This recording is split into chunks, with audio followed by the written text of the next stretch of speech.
Lecture du livre Sans Dieu ni Dieu, d'auteur anonyme. La religion au crible des stratégies de manipulation, maintenir le public dans l'ignorance. C'est à mon sens le reproche principal que l'on pourrait adresser à Dieu. C'est aussi l'un des fondamentaux des trois grandes religions monothéistes, la source du péché originel.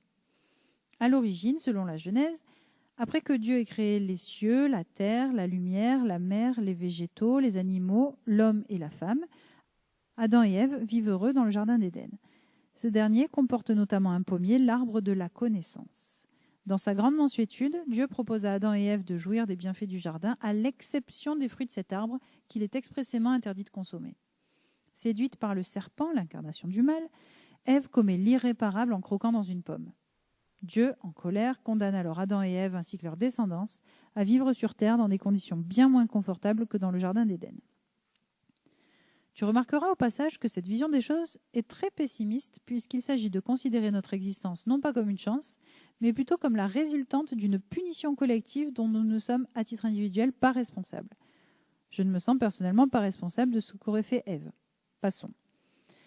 La morale de cette histoire est que Dieu a interdit à l'homme l'accès à la connaissance, à la résolution des mystères, au savoir ultime, à la gnose. La religion chrétienne insiste d'ailleurs par son prophète Jésus, qui rappelle « Heureux ceux qui croient sans avoir vu ». Elle enfonce même le clou, sans mauvais jeu de mots, par la formule récurrente « Les voies du Seigneur sont impénétrables ». Bref, on ne te donnera pas d'explication, un point c'est tout.